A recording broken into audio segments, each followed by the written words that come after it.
Welcome to another episode of the Hat Collecting Talk Show, where we talk about the many different metaphorical hats that people wear in their lives, because no one does just one thing and everyone has a story. I am your host, Lacey Artemis, a creative Jill of many trades, and I am joined today by Khadeja, aka Cosmic Venus, who is a tattoo artist, a DJ and music producer, and an artist and model, and I'm sure many other things because I know Khadeja from the past, so I have a little bit of insight there. Khadeja's pronouns are she and her for the listeners. And welcome to the show, Khadeja. Hi, Lacey. It's awesome to be here. Thanks so much for having me. And hi to everyone who's listening. Thank you so much for tuning in. This is really exciting. Yeah, as I said, I know Khadeja Cosmic Venus from about 10 years ago. We met through an event that you co-ran, and I remembered you kind of randomly because I was thinking about just these interesting cross sections of things that people do or have done, and I knew that you had studied. Was it astronomy? I'm sorry, I forgot again. I was actually intending on going to university for astronomy and astrophysics before I started the events company and the feminist porn company. Right. Yeah. So astronomy and feminist porn are things I would not have thought to, intersect in one person, but I was like, that's just so cool. And you've worn so many hats since then. Yeah, actually, it's really interesting. Astronomy and astrophysics was my coping mechanism for my teenage depression, actually. Because I felt like in all of the things that I could study in the world, I had to study everything so I could understand the entire universe. And if I couldn't figure out that and not feel happy with my life, then I didn't understand what the purpose of life was at all. Yeah. No, absolutely. So the icebreaker for the show, we've already kind of broken the ice, but I like to start by asking, where did you grow up? I was born in Brampton, Ontario, but I moved to Toronto when I was about 1 with my mom. And I've lived all over Toronto. I've lived in North York in community housing. I've lived in East York in beautiful homes. I've lived in the West End since then. I've just kind of been all over the place. I lived in Little India for a little while when I was really young. So yeah, kind of in and out all over Toronto. Okay. And so the sub-question with that I usually ask, and I guess I'm not sure how you might answer it because we're both Toronto regulars, but yeah. Do you think that growing up here in Toronto has had any lasting influences that if you went somewhere else would still kind of stick with you, besides not pronouncing the second R in Toronto? Or the second T, rather? That's funny you say that, because I was actually thinking about that as I was saying, and I was like, this is such a Toronto thing to say. Lasting impressions. I feel like growing up in a big city definitely shaped me in a lot of ways. It shaped me regarding my social structures. It shaped me regarding my constant need for creativity in my life. It shaped me regarding my comfort and my ability to take on many different forms of income and many different forms of work. And as an entrepreneur, it really shaped me in that respect too, because when you live in a city so big, it's so easy to do what you really want to do and really feel like you have the freedom to actually do so, because there are so many people doing so many things. You can just find yourself in something simple and easy if you want to, but you can also really take the chance and really go for it, because there are so many people who would love to support you as a creative person and who really want to be in your atmosphere and who really want to be in your energy and who want to see you grow and really become something. There are so many community hubs and networks that you can become a part of in a city that really allows you to flourish in ways that you might not in a smaller town, or you might not anywhere else. And I feel like that desire for connection is something that's really stayed with me, even as I've traveled in different places and I've seen different things. And I feel like I always want to find those like beautiful, gritty underground artist communities where people are sharing raw from their soul. And then I also at the same time, I'm greatly influenced by living in a big city in the sense that, one of my greatest guilty pleasures has always been high fashion. And with that, I feel like that's something that I gain more exposure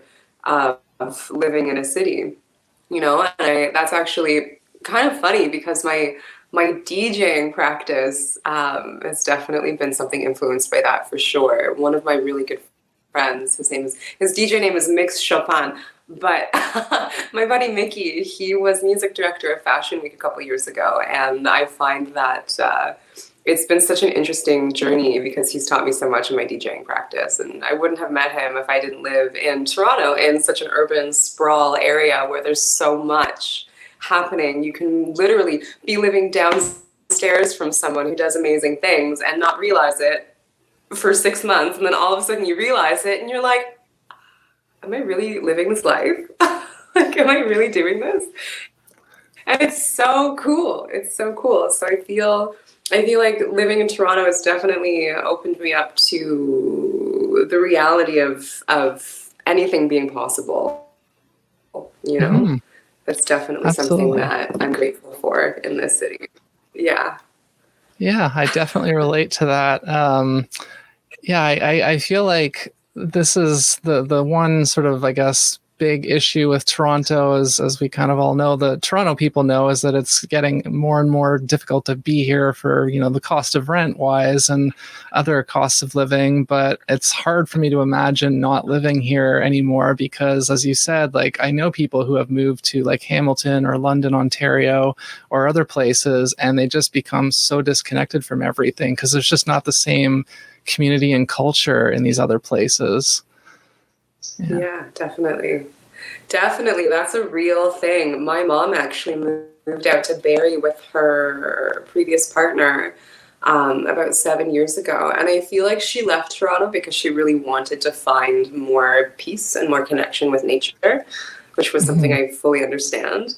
And I also feel like what she wound up finding, especially during the pandemic, was that it became more and more congested. It became more and more, uncomfortable. Urbanized. It became more and more gentrified in ways that were just not actually comfortable for her. So she wound up moving to Oshawa recently, actually, which was really interesting.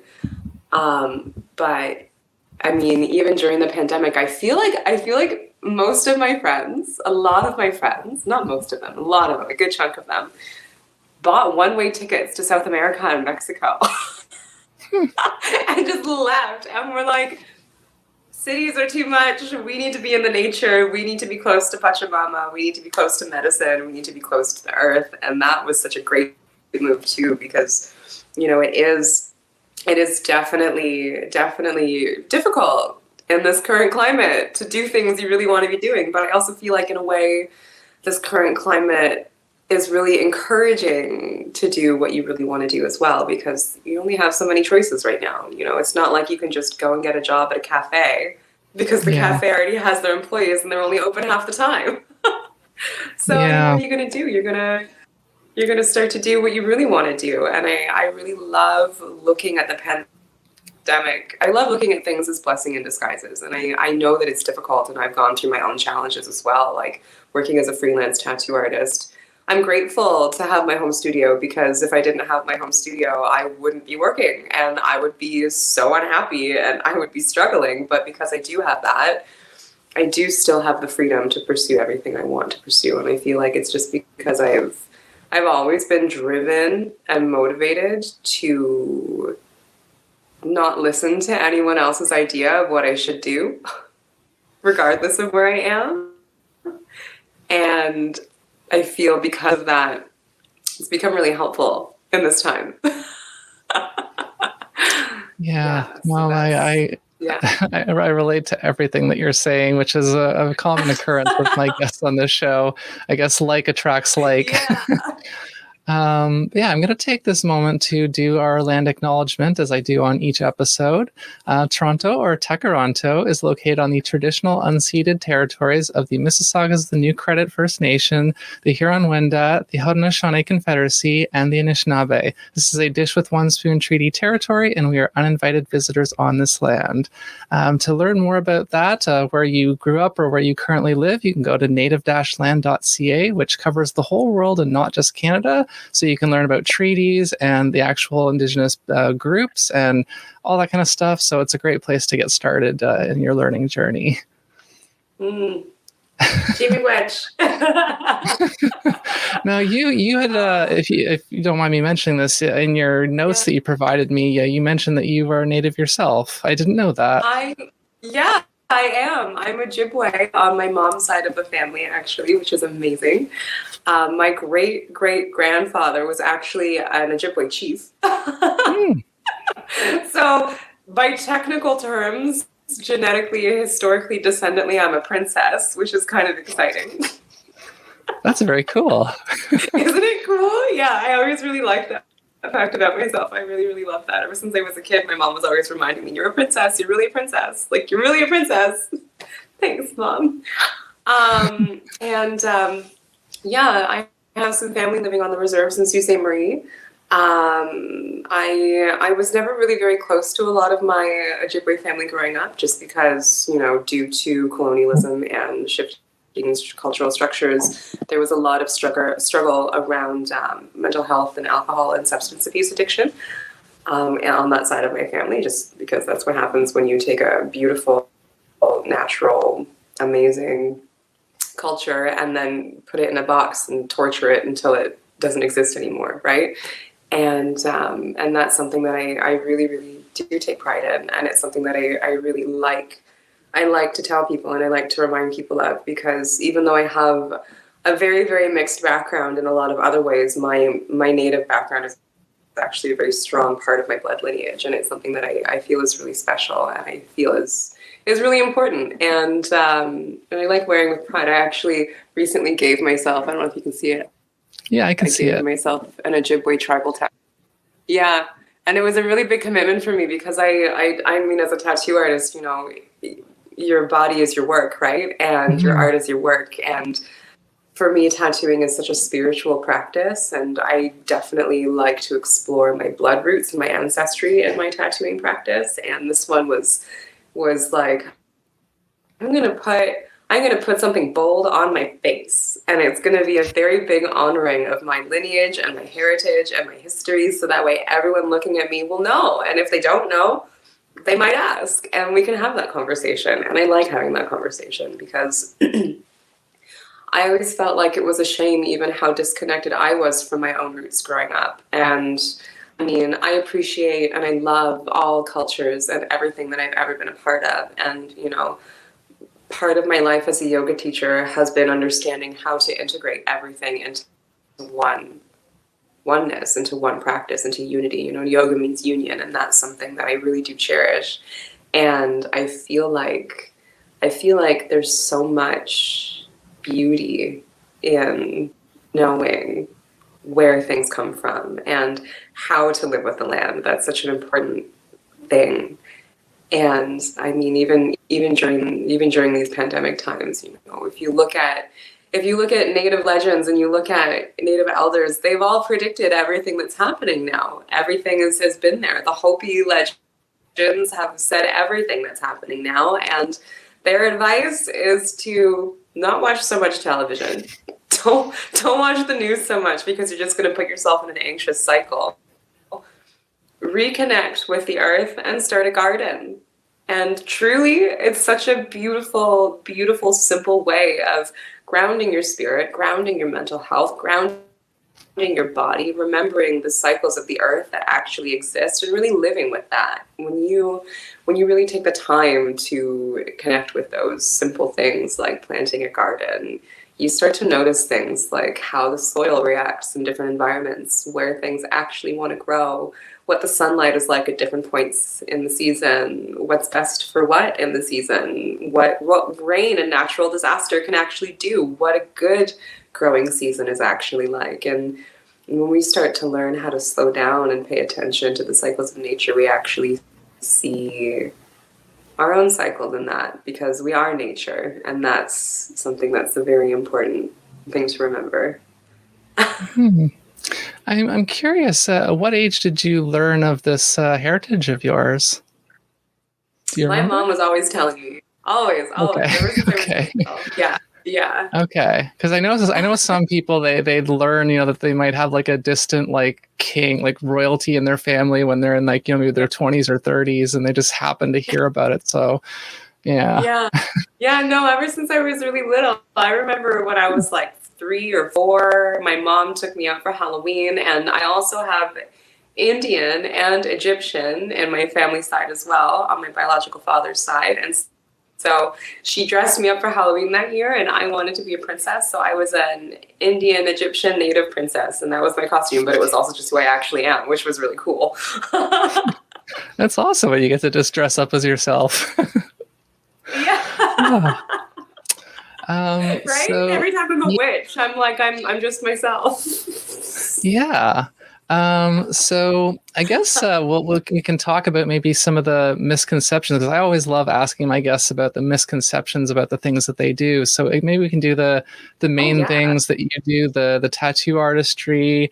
Actually, I'll let you pick. Maybe we'll pick 3 things, and you can address what you think are the biggest misconceptions about each. Ooh, okay. Well, I mean, we can definitely ask about tattooing, because that's relevant and exciting, and I know that you're interested in that, so let's definitely do that. And I mean, we can also ask about yoga, because I feel like that one is socially, culturally relevant, with so many people having this practice and so many conversations about misappropriation in this practice as well. And I mean, dealer's choice, we can pick the 3rd one. There are many things that I've done. Yeah. So let's start with those 2, and then I'll pick one after that. Awesome. We'll see where it goes. Amazing. Okay, so let's start with the tattooing. What do you think is the biggest misconception about that?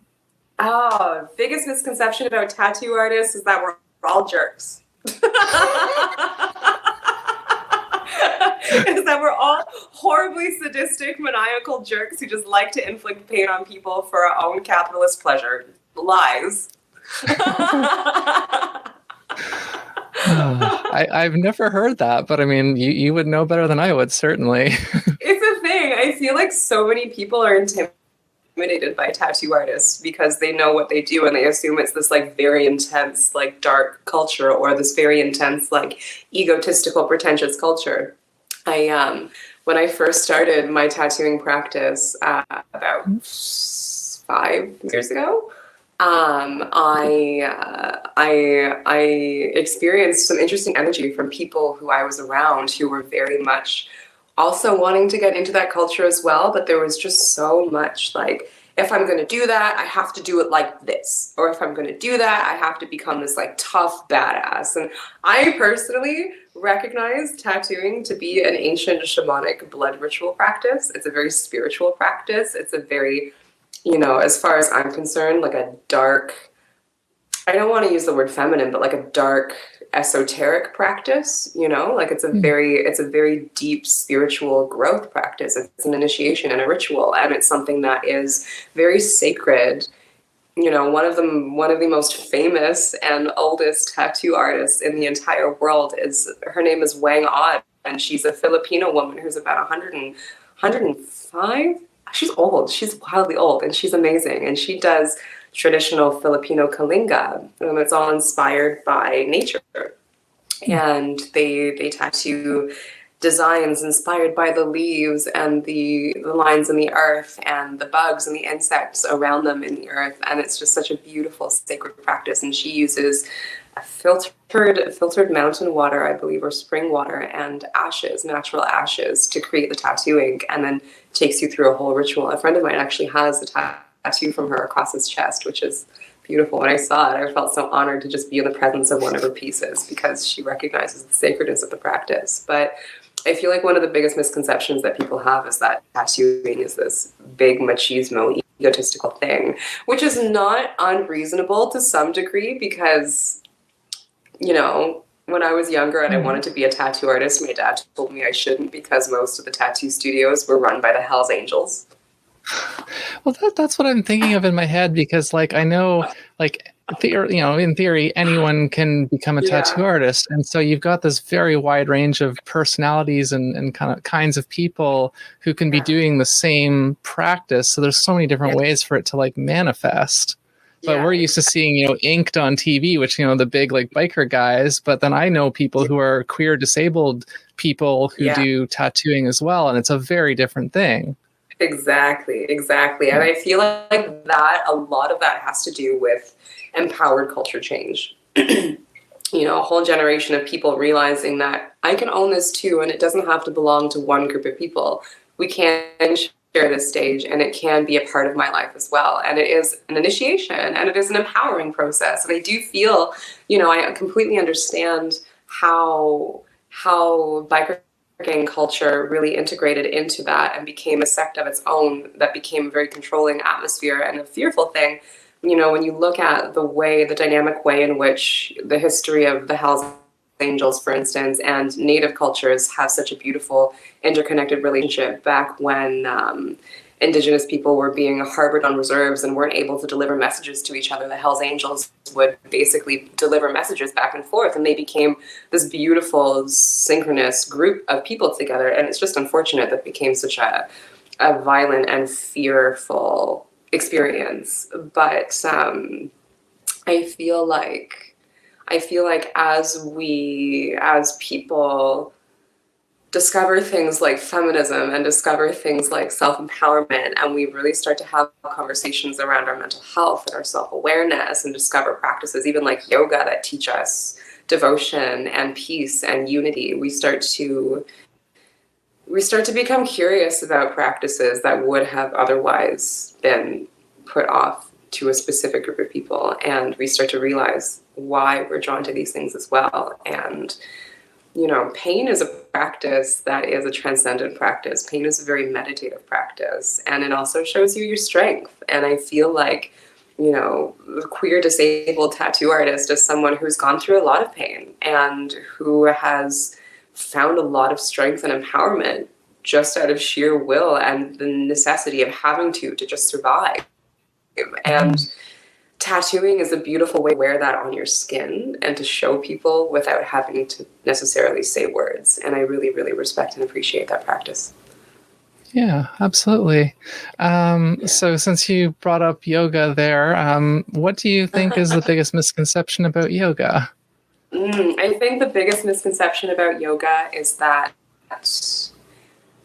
it's a very interesting thing actually, because yoga, ironically, I feel is quite a controversial thing sometimes. There's a lot of discussion about representation within yoga and, you know, whitewashing of the yoga practice or appropriation of Indian culture. And I understand both sides, which is a really weird place to be in. And I feel like the only reason why I understand both sides is because I have been practicing for 10 years and my practice has been very rooted in traditional practice. And so much of the traditional practice is about integration of everyone regardless of identity and holding space for people's exploration regardless of what their past is or what their background is or where they are at that moment. You know, you're present with where you are at that moment, and you welcome someone into the practice because you recognize the practice is more important than the ego, you know? And that's something that I feel gets a little lost perhaps in conversation a lot of the time. And I recognize that it gets lost because it is a practice that was accessed a lot brought to the West by, you know, Western white folks who had the money to go and travel to India and bring back the practice. And it's unfortunate that is the truth. But I mean, at the same time, those people became one with the Indian culture when they did so. And that's something that is an essential part of the yoga practice, is the becoming and the unbecoming of one's identity. And so, you know, I have my two yoga gurus, really, Ron Reed and Marla Meenakshwa Joy. They're both amazing yoga teachers. They were co-founders. They're co-founders of Downward Dog Yoga Studio that used to be located at Bathurst and Queen and is now located at Ossington and Queen in Toronto. They're my favorite studio in Toronto, and I always knew that I was going to do my training there with them when I actually did. And they collectively have been back and forth to India studying yoga for the last 30 years in and out of ashrams and doing amazing devotional service practice. You know, you listen to Marla's chanting her mantras and it just puts you in this other world, and you just go into this place where your vibration is so high it doesn't matter. Nothing matters except this beautiful oneness. And I feel like that's a space where especially people who struggle in their identity crisis as visible minorities really benefit from remembering that it doesn't matter and that you're just who you are and you are this beautiful being of light. Those moments are so sacred and so precious to just heal and release and to be. So that way, when you do come back into the world where you are faced with it mattering, you can do so with more compassion for yourself and more compassion for the person next to you who might not understand, because you remember that they're just caught up in a game and that game has made them hard and broken. And that's the only reason why they don't understand, you know? And I feel like it's such a, it's one of my favorite, it's really my favorite spiritual practice. Next to plant medicine, I feel like it's my favorite spiritual practice because it's so, it's so unconditionally embracing and it's so loving. And its whole purpose is just to generate more love and more light and more acceptance and more compassion. And I think that that's something that everyone needs. You know, it's just something that everyone needs. And yeah, I'm really grateful for my teachers, both of whom are like, you know, white people. And I'm like, I learned so much from you. And it's because I'm able to see myself. And you know what's actually kind of funny is that I actually won a scholarship for being a visible minority with that studio, because they were offering that, and it was amazing. And I gave them all of my information. I told them that the reason why I had never been able to afford my certification was because of my family background and my history and never being, you know, allotted a lot of financial gain in life and just having to really work hard and work my butt off to get everything that I needed. And that was something I was really blessed with, which I'm really grateful for. And, you know, even though it truly felt a little ironic to me in a way, because I know that the seed of the practice is about letting go of identity. It felt funny that winning the scholarship was about my identity. But at the same time, you know, the paradox is that we are divine and we are of the world at the same time, and recognizing the balance and having gratitude for what happens in this cycle of dharma is really, truly so much a part of it. So it's all about balance. Yeah. So I just want to check in with you about the timing, because where I'm kind of like letting this flow more, and so usually I'm like much more strictly on the thing, and I just want to make sure if you have like a hard out time that I can kind of prioritize questions. Okay. No, I'm certainly flexible. Okay, cool. No, just so I actually had a conversation with my roommate the other day, because I was saying like I do follow the questioning pretty strictly. Usually it's more for my own sake, because my ADHD, like if I just try to just do a conversation, then it'll be tangent city. So just like, you know, but try letting it just be a little bit more of a conversation. It's like kind of flow a bit more. And it's like, okay, I'm going to try that. So, and I think you're the perfect person to start this with. So, awesome. yeah, but I guess the next question, the next official question that I'm curious to hear your answer about, do you remember what, if you had a childhood dream, what did you want to be when you grew up? I wanted to be a ballerina. I don't think I've gotten that answer yet. I wanted to be a ballerina, but I never took a dance class ever. Well, a lot of my guests have had that kind of thing where they're like, oh, this just seems really cool, but then they never got involved with it in any way. And I guess I was like that too, because one of the things I wanted to be when I grew up was a firefighter, and I never got anywhere close to that. That's amazing, isn't it? Yeah.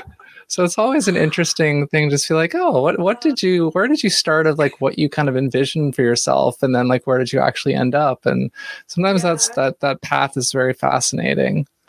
Yeah, absolutely. I mean, I'm kind of glad that I never wound up becoming a ballerina in some ways, because I feel like dancers especially face so much stigma around body image, so much discrimination around body image. And I mean, it's ironic because like I model and I really enjoy that atmosphere as well. And I mean, even in Western yoga culture, when we start getting into the more consumerist, capitalist aspect of how people are marketing things, there's a lot of that oftentimes as well. But I feel like shedding that is such an active work in so many other fields, and I feel like dance is one of those things where, especially ballet, because you're lifting people and you're throwing them into the air and you have to be light on your toes, and it's such a pressure. It's such a pressure, and I recognize that it is a pressure that is on some levels perceived as practical, but it's also one of those things where you're just kind of like, that's a lot of stress for that art. It's a beautiful art, and I fully respect it, and I think it's amazing, and I feel like dancers are incredible, efficiently amazing athletes, but I'm glad that's not a pressure that I face in that way, because that would be like so traumatizing. Yeah, absolutely. So another question, I'm going to bounce around a little bit here. I'm kind of experimenting a bit with the questions, but I'm curious to ask you, with your very varied experience, when you were just getting out of your college or university, what is something that you wish that you had known, kind of going out into the world for the first time? You know what's funny is that even though I wanted to study astronomy and astrophysics, and I did actually begin that process, I never followed through with it because I realized I didn't want to do math all the time for the rest of my life. That's a good thing to figure out. Right? So I just was like, I'm good. Don't worry. It's all good. And I actually never wound up going to college or university because it just didn't really fit with my lifestyle. And I'm grateful for that in so many ways, because I became an entrepreneur. I spent some time, I thought about it, I considered it. I was going to go to Ryerson for fashion photography and journalism. I considered that. And I even considered going out to UBC to study as well, because they had a really good, journalism program and some really interesting stuff around astronomy and astrophysics, being on the coast where you can have telescopes that actually, have observatories. But I didn't do it, and instead I took an intentional year just to self-discover as a person, as a woman, as a young woman in Western society and culture, as a being, and I worked for a year, and I worked in an ice cream parlor, and it was really cute. And I made a lot of amazing friends, and I did a lot of wild exploration. And I mean, being 19, 20, 21, you're like young, and you want to, especially being in a city and being a woman, at least, you feel like it's ironic because you feel like you have so much power being a woman, but you also recognize how little power you have at the same time sometimes. And the combination of the two things can create a really interestingly combustive lifestyle. But I mean, if there was anything that I could reflect on now that would have changed my life, even just leaving high school or even just experiencing that period of time that I wish that I had known, I would say that it is that being vulnerable is a healthy thing. Yeah. Absolutely. Yeah. That's something that I've figured out throughout my adult years. Like, I've noticed that many times I picked up on the pattern after several years that if you, a lot of times, if you will open up first and be vulnerable first, it creates a safe space for other people to reciprocate. And so that's like a little trick that I use when I want to get closer to people. Is like, oh, I'll be vulnerable first. And a lot of times that'll lead to them reciprocating. It's like, oh, now we formed a bond and we have a connection. Exactly. Yeah. Yeah, absolutely. I feel like my lessons, and thank you for sharing that. Thank you for being vulnerable. I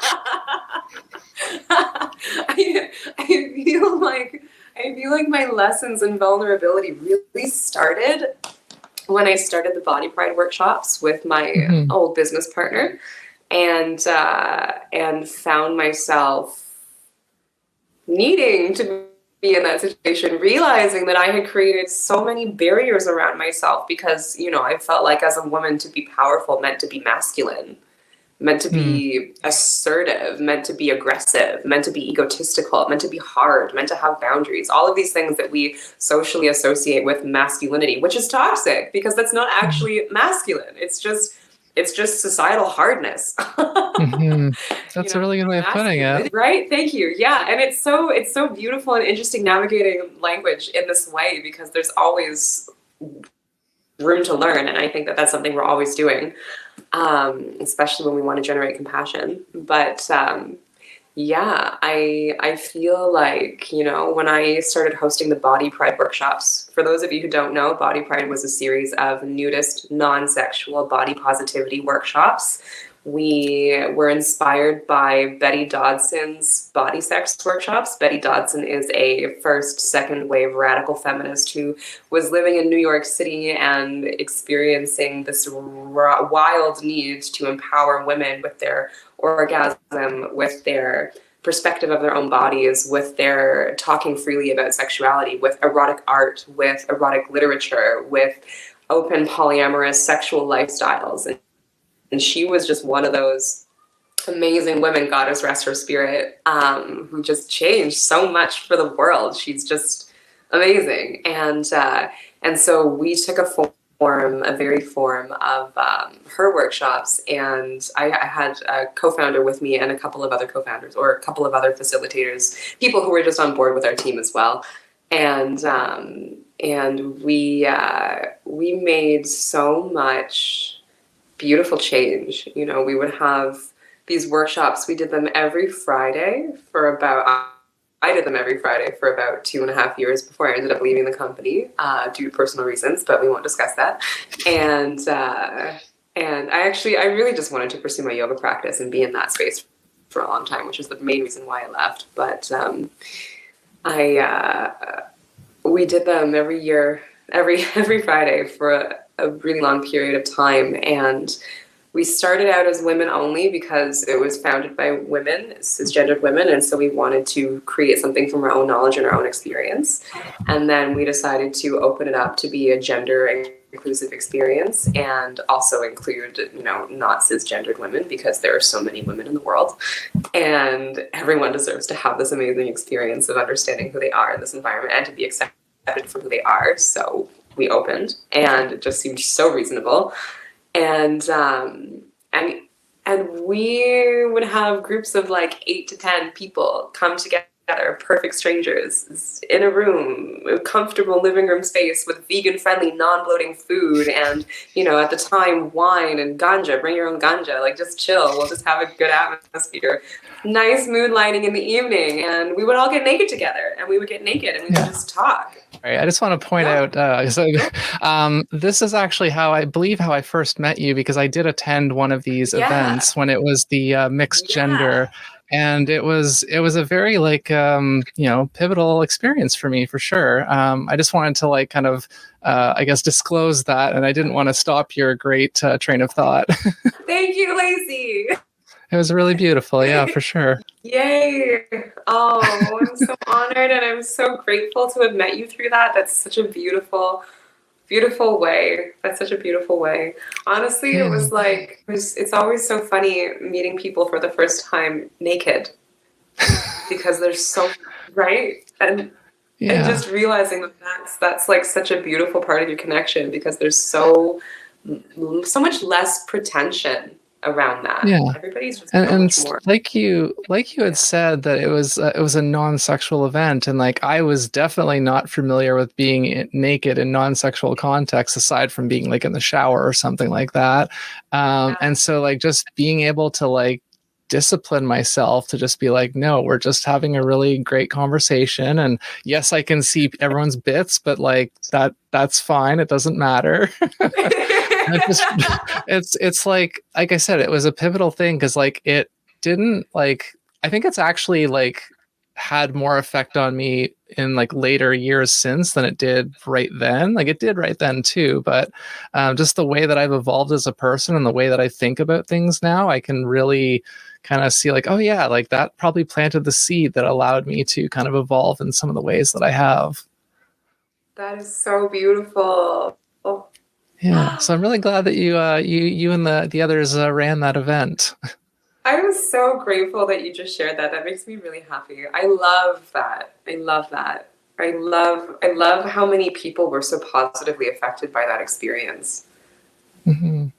I love Yeah. how much change in like consciousness that happened just by being able to be in that environment. And I just, like I was always the person growing up who was like, I was the first one having sex. I was the first one to be naked. I was the first one skinny dipping. I was the first one to sneak out of your friend's house in the middle of the night and like convince you to go down to the beach. I was always the person who was like, let's do the wild thing. Let's do the insane. Let's do the like reckless thing, the fun thing, the thing that everybody's going to tell you not to do. Let's just do it, because why do they tell you not to do it? Probably something really good in it. So let's just do it and see what happens. And I feel like having that attitude changes a lot. Yeah. Right? I feel like that's, yeah. I've talked about before, and I've written in my blog about being a very late bloomer, and like that is part of the experience that I'm having now, is that I'm kind of 10 years sort of behind a lot of people, but like I'm really making up for a lot of like missed experiences now, and it's kind of exciting because like I'm just like I know what I want, and I'm like a pretty well-formed person, but I'm still learning and evolving. And so it's just really like the pandemic is frustrating because it takes away a lot of those opportunities, but like when things are a little bit more open again, it's like, look out, world, because I'm coming. Yes, it is. Yes, you are. Oh, congratulations. Yeah. But yeah, so I guess I should, if there's anything else that you wanted to say about the Body Pride workshops, you can do that. Otherwise, I'll move on to the next question. I actually am considering, I've been chatting with a few other people that I know, and we have been talking about relaunching a form of that workshop. Under a different name, under different branding, because that's not the branding that I created. So I'm going to be launching something new and different, but still the same in so many ways. And timing for that, everything is still kind of in the works right now, so we have no idea when things are going to actually start. We have hoped maybe in December, but quarantine and pandemic and people's lives being, we haven't fully formed anything about that yet. But if everything goes well, there will be a resurgence of that same atmosphere for people who are, especially after we spent so much time in isolation and stewing in our thoughts and our insecurities and all the things that make us feel anxious. It's nice to be able to have that experience and knowledge to facilitate a space for people to just reconnect themselves and each other. And I would love to make a return visit and kind of complete the circle, as it were. Yeah, that'd be really cool. Yeah. Oh yeah, absolutely. So I guess I'll continue on with the questions here. I'm loving this conversation. I'm trying to also still stay somewhat on track. So I'd like to ask, because again, I like to learn on this show, and I like to bring people's experiences and their like enthusiasm out for other people to enjoy. And so I like to ask my guests, what was the last new thing that you learned, whether it was a skill or like a piece of information, and what is something you'd still like to learn? The last new thing I learned, I have been learning how to play the guitar. Cool. Because I honestly did not realize until the quarantine that I was in any way at all musically talented. Congrats. Thanks. Yeah, and that's actually where DJing came from. I was learning how to play the guitar. because I realized, whoa, I'm actually quite good at this music thing. What would happen if I made electronic music? And then was encouraged to start DJing by a group of friends in a gallery, and was just kind of like, okay, I'm just gonna do it because why not? But yeah, I feel like music has definitely been my most recent personal spiritual development in my life, and it's been amazing having, as a painter, as an artist, you can spend, like, as you can see, there's a canvas behind me, you can spend like a year on the same painting and only make so much progress. But with a piece of music, you are creating sound that lives in the present moment, and it is sustained by a period of time. And with that, you have to have a completion, or you wind up with a finished product within 5 minutes. And that's something that can be so deeply expressive and also so liberating as an artist. It's a very wonderfully prolific thing that I'm experiencing right now, and I'm really grateful for that. So, yeah. Yeah. I was a pretty active musician for a number of years, and it was like very much like what you said, very expressive and very like in the moment. And I still have a feeling of like I would like to create more music, but I used to do it in the like very traditional like album format, and I just don't have the time and energy for that now. So I'm like, hey, I'm gonna play around and I'll write a new song at some point. I think that's a good enough commitment. Yeah, that's amazing. That's such a good thing. Because I'm also, you see the piano behind me. I'm actually not very good at piano, but I'd like to fix that. So that is something that's been on my bucket list for years and years. Like, get good enough at piano that I can actually like write a song on piano, because I can't right now. Yes. Oh my goodness. Yes, you're going to be amazing. That's exactly it. I love it. I love it. Like, this is what I mean when I say quarantine is if you want it to be, quarantine can be a really beautiful time for just leveling up, doing all the things you wanted to do that you've never gotten to do, because who knows, you could get sick and die tomorrow. So you might as well do them now. Yeah, no, I've talked to so many people who have had quarantine projects in the last like year and a half, 2 years, and podcasts and all kinds of different things. And I just think that's it's so wonderful that like despite this like really like unfortunate disruption to all of our lives, and that's kind of thrown everything on its head, it's resulted, as you said, in a lot of people like, what have I always wanted to do and I just never did, and now they actually can, even if they're not to the full extent they want to, like at least they can be like, I wanted to try this and now I have, and I confirmed that yes, I like this, I'm good at it, and I'm going to do it more. And otherwise people might have taken several more years to eventually get around to it, as they say. Yeah, exactly. It's so wild. And I mean, like, there is so much. I feel like the attitude that I used to take when I was younger is very similar to the attitude that I take now. Is like, you live this life. You live this life, and it's your life to live. And every day means something. And every moment is a chance for you to be true to yourself. Every moment is a chance for you to be everything you've ever wanted to be. And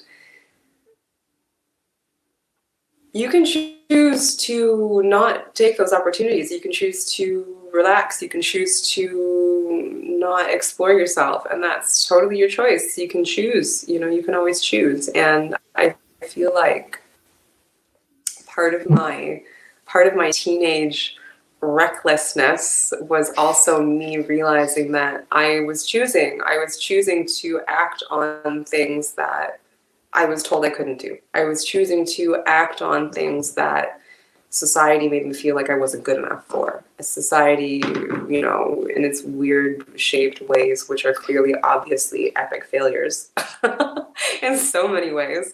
You just choose, you just decide. And I mean, I'm very grateful for everything that I have, I'm very grateful for everything that I have, because it really all did come from me just choosing to push the envelope, push the edge, just jump and see what happens. And I Even yoga, my first year of yoga happened while I was self-employed, and during that time, I was always broke. I was always broke. That was cool because that's just what happens when you're an entrepreneur. You just struggle for a period until you figure it out. And then you figure it out and you're like, I figured it out. Cool. And or you don't and you try it again. And that year, you know, I could have done so many things that would have changed my direction, and you know, I could have pursued money in different ways. I could have pursued so many other things, but I really decided to go inward with my practice. And in that year, I cured myself of asthma. I unintentionally went from being 200 pounds to being 125. I gained my full range of motion. I healed myself of fibromyalgia. I stopped eating meat, and I learned a lot. You know, I stopped shaving that year. I started becoming vulnerable that year. I started understanding spirituality that year. I went into, you know, I started studying ayahuasca and plant medicine that year. And it was 2012, which was a really big light shift for a lot of people. And it's the end of the Mayan sun calendar, actually. So it was a huge time for a lot of growth for a lot of people. And, you know, I'm really grateful, even though I decided not to be one thing that I could have been during that time, running these events, running these parties that we used to host, because aside from the body positivity workshops, we also hosted nightclub parties, which gained like anywhere from 300 to 600 people a night. And it was like last Friday of every month, these wild, crazy, sexy parties, these amazing, sexy parties. I shouldn't say crazy. These wild, amazing, sexy parties. And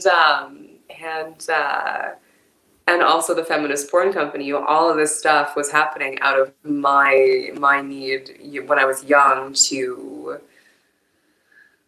find my power in a disempowering society as a woman. And I thought, sex, money, porn, that's what does it, right? That's what does it. That's what people want. That's what people pay for. That's what people's multi-billionaires are. That's just what people do. And when I really started becoming more aware of myself and my spiritual practice and my feminism and my embodiment practice, that was when I was like, it's different.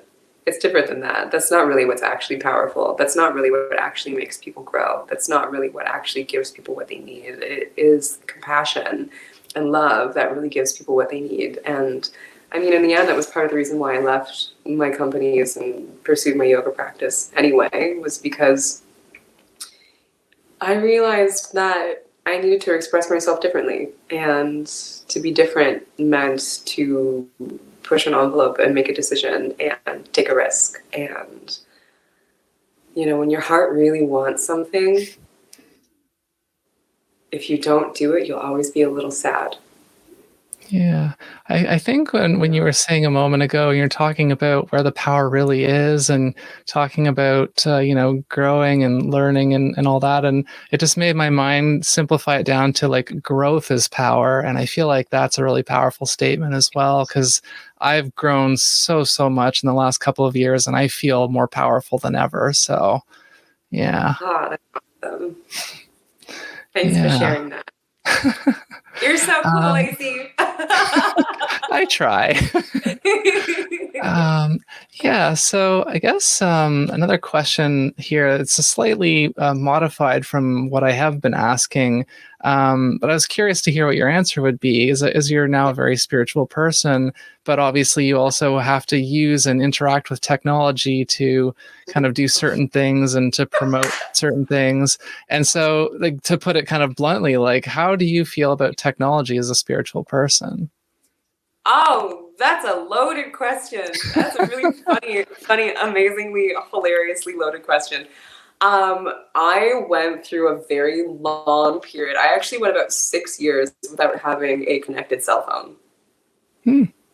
After I started my yoga practice, I was like, I don't like how much it constantly nags at my attention. I don't like how much there's just all this stimulus happening. It's too stressful. I don't like it. It's too much. It drains my energy. All these electromagnetic frequencies are physically affecting my body, flowing through the atmosphere, changing the chemical reactions in my brain. I don't like it. I don't like it.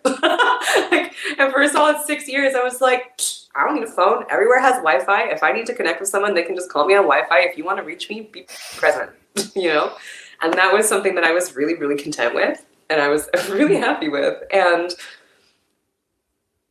And now that I'm an entrepreneur in different ways, you know, now that I'm a tattoo artist and I function so much of my business off of social media, you know, Instagram is a huge platform for me because it allows me to get my workout in picture form to a great wide array of people. I know that when this airs, the competition will be over, but I'm currently in the running to be Inked magazine's next cover girl. Wow. And I'm actually in 4th place out of all the contestants all across the world, which is really amazing. Wow. Today is day 2 of the competition. There are 16 days, and you know, everybody's open and welcome to vote, and that's how they decide who wins. And there's a cash prize for the winner, which I plan on investing in some really awesome things. But if I win, but technology has become such a different source for me, and I still feel, you know, very much intuitively, inherently, that technology is a distraction from true connection in a lot of ways, because, you know, it's amazing that we can sit here and have this interview during a worldwide pandemic and air this to people who will see it all over the world, and they'll say, oh, this is inspiring, and I'm grateful, and I'm excited. And, you know, technology is also something that has given exposure to trauma and troubles all across the world, like what's happening in Afghanistan, what's happening in North Korea, you know, all these places where people are regimented and controlled. Technology allows people to have a voice that people can actually hear and connect to and find compassion for and remember, you know. Politics, Black Lives Matter movement, even to a certain degree, the ecological crisis, but that I feel is something that would benefit from a lack of technology, and that's the paradox in that. And it's amazing that we can do all of this, but it's also, I feel, in some ways, these interfaces that stop human-to-human connection in the ways that we're so used to are part of the reason why we need these interfaces to reintegrate human-to-human connection and the ways that we've forgotten how to do. And I feel like no matter what, I will always feel that way, at least a little, because I know that that's the truth, you know? But in other ways, I also recognize that technology has a great potential to destroy things, and it has a great potential to fix things. And I mean, if I could meet anyone tomorrow and hang out with them and sit down and have a tea and a revolutionary conversation, I would sit down with Elon Musk and I would say, hey, friend, can we chat about how to clean the oceans? Can we chat about the fact that you have all this money and all this resource, and if you put that towards collecting all of the garbage in the world into rockets and throwing it all into the sun, we would probably fix global climate crisis in like a day. You know? And it's stuff like that where I'm like, technology is this beautifully intricate, amazing consciousness of itself, you know, like AIs, I think, are incredible human alien technology that's just this amazing integration of so many things, and it's so trippy. And it's also like when I am around people and, you know, they talk to Siri, for instance, like they demand Siri, or there's another one, but I don't remember what her name is. Alexa? Siri. Yeah. Right? Alexa or Siri. I wish I didn't know that. Right? And they're like, hey, Siri, or hey, Alexa. And they start swearing in German. And I'm like, I don't understand. Do we not recognize right now that the way of the future is this, like, one, there's like a naturalist resurgence, but two, there's also a very conscious technological integration happening at the same time. So you're artificial intelligence, your computer server. Do we not know that all of these things are listening to us all the time? Do we not realize that, like, when they start developing their own consciousness, they're good, right? Exactly. They're going to start being beings of their own. They already are.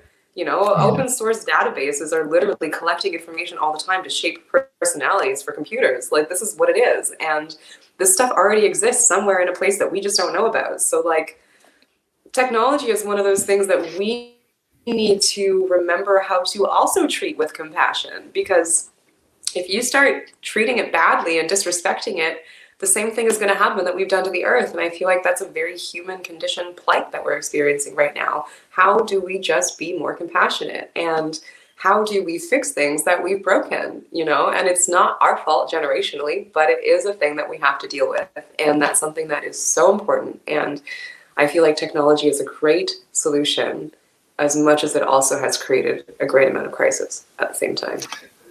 You just reminded me of one of my favorite quotes, kind of tying two things you've said together. When you said societal hardness earlier and then the compassion now, and it reminds me of this quote that I really love. It goes something like, you know, we shouldn't raise our children to be like tough to deal with a harsh world. We should raise them to be soft and compassionate so that they can make the world less harsh. And I'm just like, that is so right in the heart. Yeah, I feel that one too. That's a real one. That's a good I gotta get the exact wording of it to put on the screen for the YouTube, but yeah, I've had that one in my pocket for a good decade probably. Yes, I'm so glad that came out now. That's so awesome. Thank you. Yeah. I think the author or the person that said it was L.R. Knost, Knost, I think is what I remember. But yeah, I'll find it and I'll send it to you because I figured you would appreciate that. Actually, so this is a great segue for the next question, actually, because I like to ask about close relationships and the people that support us and identifying the people who don't support us. And I call these people hype hats and heavy hats. So hype hats obviously are the people that hype you up and make you feel better and make you feel more powerful and more confident. And and heavy hats are the people who are kind of more like, you know, oppressive and toxic and just kind of weigh you down and make you doubt yourself. And so you don't have to name any specific names because we don't want to, you know, drag anybody under the bus. But but I like to just ask for an example of kind of one of each that you've identified in your life, like one person who is a hype hat and why you think that they're a hype hat for you, and then someone who was or is a heavy hat and why they're that to you. You know, this is a really interesting question, actually, because I've done a lot of reflection on this in the last 5 or 6 years as I've left my safe circle of feminism and moved into the rest of the world to see what else is out there. And it's a very interesting place. And what I notice is that people who are heavy hats usually start out as hype hats. And this is a thing, right? For me, at least, I have found that there have been people in my life who see me and see my energy and see what I do, who want to be a part of everything.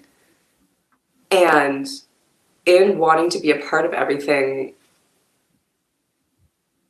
there's always a level of work in connection that has to be done, right? You have to be able to be real with yourself, and you have to be able to be authentic with yourself, and you have to be able to be vulnerable. This is why vulnerability is such a key thing in life for humans, because it's our space of heart-to-heart connection and compassion and awareness that allows us to be in a situation like this. And what I've noticed is that people who really want to be a part of my life but don't necessarily want to do the work on themselves begin as people who are really great supporters and end as people who are haters. And it's one of those things where it's what I've noticed about people when they hate you or when they don't want to support you or when they don't want to show love for you, it always starts as love that then becomes misconstrued in their own journey. You know, and anyone who shows disrespect or anyone who shows betrayal or anyone who shows hypocritical bad behavior or apathy or whatever it is, it's always a lesson on their internal struggle and has never got anything to do with you, which is something that when I really discovered and really learned, it healed a whole lot for me, because I didn't have to sit with that anymore. I didn't have to sit with wondering if I was doing something wrong. I just realized I'm just doing me, and not everybody is ready for the level of amount of work that I do to be myself, to be themselves. It's just not, it's not for everyone. And everybody's at different stages in their journeys for whatever reason. And some people are, really, really early bloomers, and some people don't bloom until they're like 60, and that's totally real. And that's just the way we live, in this vast array of 8 billion of us. Can I ask a clarifying question? Yeah. I just want to see if I sort of, because you said, so people who start out as hype hats, but then their journey kind of leads them into like negativity. And I was wondering if you mean that in the sense of like they want to be more a part of what you're doing or more involved with you than they're able to be, and that kind of makes them become resentful? Okay. Yes, definitely. Yeah, that's exactly what I mean. Yeah. Okay. And I mean, and to answer the question in a simple, less philosophical way, someone in my life, like there are people in my life who are so unconditionally supportive, who I love and I'm grateful for, who will always have my back. My family, huge. I have always had my family. And that's, even through the hardest times where we were, having difficulties for whatever reason, I still knew somewhere that I always had my family. And that was something that really kept me going. And, even, it's like some of my most supportive relationships have also been ex-partners, which is really amazing. And we always go through journeys and growth with them too, but that's something that I'm always really grateful for when those things exist in my life. And friends, friends who are just there, who are just people you connect with, who you just love, and you just want to, every time something good happens, they call you and they're like, come be a part of it. I want to encourage you to join this. I want to see you be successful in this way. Like, I love that. I love that. And I feel like we nurture more of that. One, when we nurture it for ourselves and we go for what we really feel and what we really want, because then we are able to feel what that feels like and share that feeling more. And two, when we nurture that for other people and we encourage other people, I have friends that I've had since high school who I'm so close with, who have also become tattoo clients of mine. And I'm just like, life with you guys is so good. Like life with you beautiful people around is so good, because I'm you just love. And like anyone on my journey who has not wanted to support what I do, I'm going to say gratefully, there aren't very many, which is awesome. Even when I was being exposed to like 600 people in a night, in a month, like when that was a thing in my life, I still found that, because what I love to do, I feel tries so hard to encourage other people. I feel like the good work in life is work that encourages other people as well as your own work. And even with tattooing, I love tattooing as a form of body positivity, as a form of empowerment, as a form of strength, as a form of expression, and as a form of connection. And I always tell my tattoo clients that we are soulmates, because our tattoos are always meant to be. It's always meant to be on your body, and we're going to have each other in our lives for the rest of our lives. And that's something that I think is so special.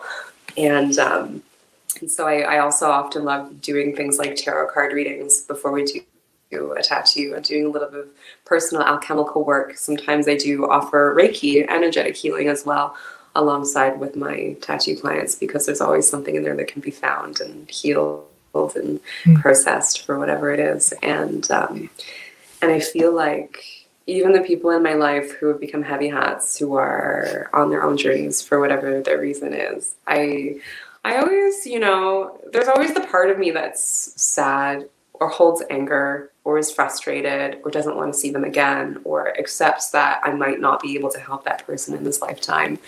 But then there's always that part of me who's like, if that person ever shows up to a yoga class, they will be fully welcomed and I'll be fully grateful to have them there. Because that's the kind of work that I'm like, if I see you at my yoga class one day, then I know that you've done the work, and that's awesome. So I'd like to, if I may, I didn't want to cut you off, but I wanted to ask, because I'm very curious now to hear your answer to this next question as well. Like, I love your answers. So I like to, because you just say you're very thoughtful, and like that's something like I feel this like similar, and so whenever I get to talk to somebody who is like a similar level of thoughtfulness, of just like I just want to like pick your brain as long as I can. But so like, I'm curious to hear your take on this question, because I like to ask about failures, because failures are something that we can learn and grow from. And so, what would you say in your life, kind of looking back, like pick whatever, I guess, whatever stands out to you first or most, and what was like a big failure or something that didn't go the way that you'd hoped or the way that you expected it, but you still ended up learning something from it, and what did you learn? I know, another big question. Vulnerability. No, one of my biggest failures. This is relationships, intimate relationships, actually. While there are a wonderful handful of my exes that stay in my life and support me unconditionally and love me, there are also, and vice versa, there are also some in my life who I will just never speak to again unless they ever become ready. And that's something that is, even if I'm also not ready sometimes, and that's something that is really heartbreaking, but also present with what it is. You know, I was engaged once to a man, and we had this incredibly passionate, beautiful relationship connection, but he was really hurt and broken in a lot of ways from life and the world, and I was really hurt and broken in a lot of ways from life and the world, and we became really incredibly toxic for each other, and that was an engagement that didn't last very long, and I was heartbroken, I was devastated, and it took me a while to recover from that. And then the second time that I thought I was going to be married to someone,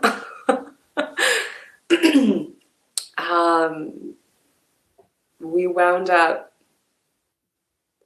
wound up having completely differing views on what our relationship was in the end, and he really hurt me. You know, it was during the quarantine, and he wound up falling in love with someone else, and they have a baby now, and I thought that I was going to move to South America to be with him, and that was something that I was really excited about in my life. And I mean, I feel like in those situations, it's really important to be accountable for your own actions, right? And there are definitely a lot of things in those situations that I wish I could have done better, of course.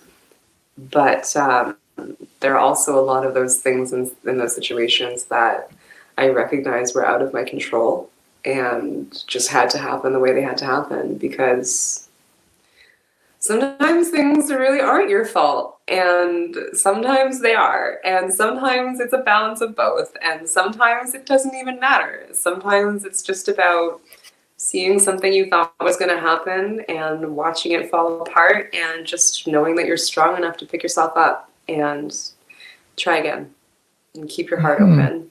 You know, and that was actually the reason why I got this tattoo, my own tattoo. I got it to remind myself to keep my heart open to the consciousness of the universe. That's very nice. Thanks. Yeah. After going through some like very intense stuff, that was a big piece for me. And what do I feel now? You know, it's been probably about 1.5 years since I've had any serious heartbreak happen in my life, but it's also been 1.5 years of journeying and self-discovering and processing and feeling and experiencing the pain and experiencing the sadness and loss and mourning and facing it and avoiding it and not wanting to look at it ever again and wanting to run away from it and, you know, being angry at the world and being frustrated with all of your methods of healing because you realize that they're just all leading me back to look at this thing I don't want to look at. But then also realizing that, there is something I have to look at here, and that is cool, and that is real. And I, you know, as hard as those lessons have been, I'm also grateful for those lessons because, you know, trusting your intuition is so important in everything in your life. And taking risks and being rebellious is awesome, but trusting your intuition, I feel, leads to the greatest growth that any human being could possibly experience, because that's it. Your gut feeling, your instinct, your intuition, that's your psychic energy saying yes to something or saying no to something. And when I look back on my big failures and my big relationship failures, I look back at them and I know that there was a part of myself that intuitively knew that that was the way it was going to end. And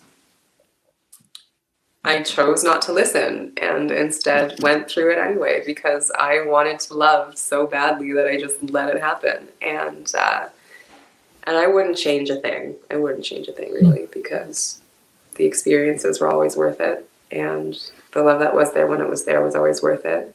But yeah. So that's you're really great at providing me good segues to my next questions. This is going to be the last question that I ask before we do the charities and the plugs and all that. So I'm curious if you had to kind of distill down like some advice into like one sort of sentence or phrase for like a teenager, for a 30-something-year-old, and for like a 60-plus-year-old, like what one phrase or sentence of advice would you say to each of those groups, or would you give the same to all three? Oof, that's a good question. I would say love yourself for who you are, and everything you want will come. That's very beautiful.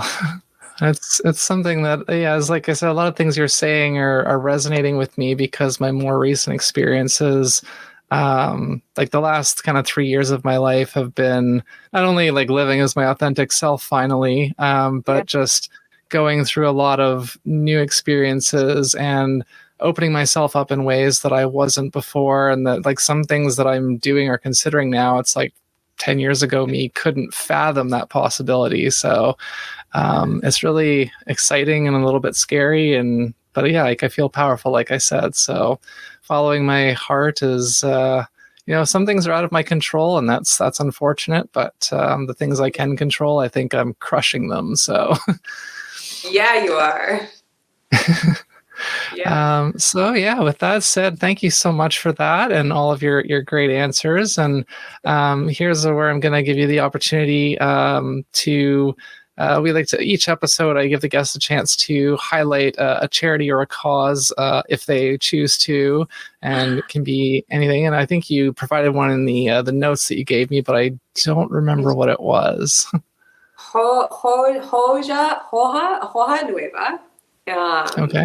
HOJA space NUEVA is an animal conservation that exists in South America, in Peru specifically, in the Amazonian jungle in Peru.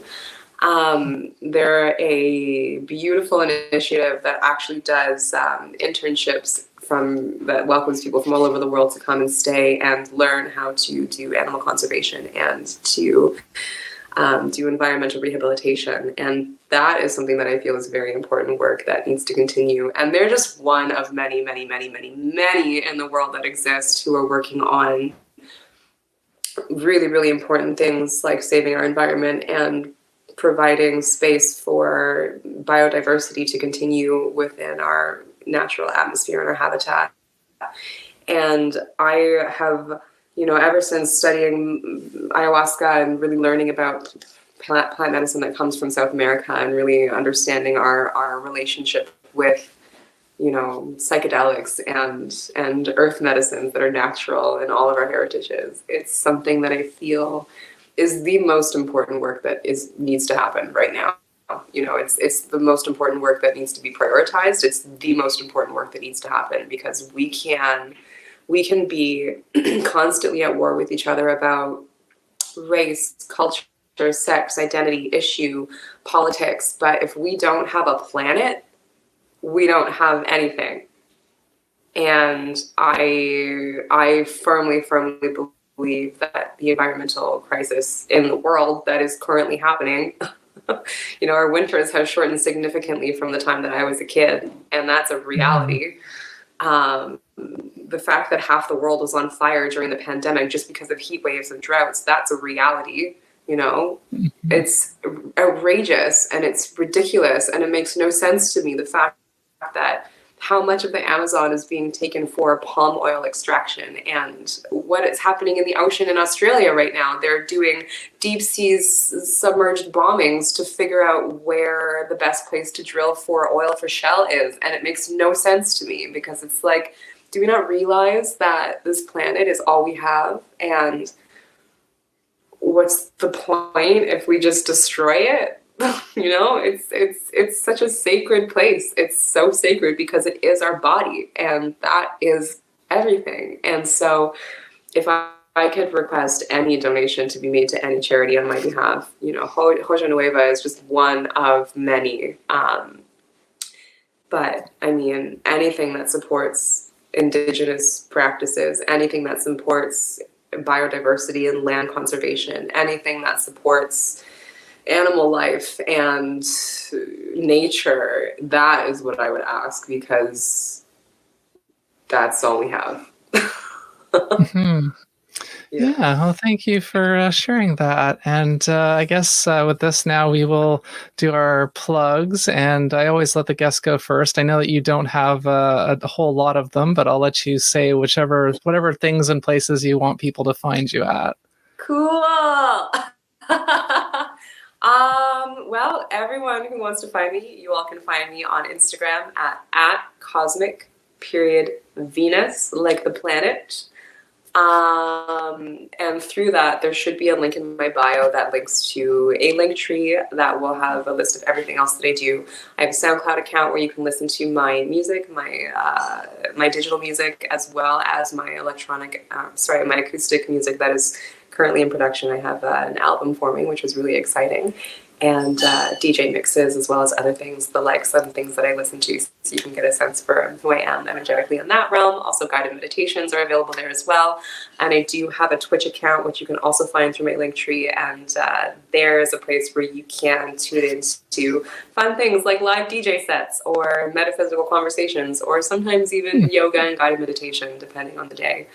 And what else is there? I also have a website as well that's through my link tree on my Instagram profile, where you can find everything else that I do. And you can also send me an email to ask me more about things like plant medicine or yoga or energy healing.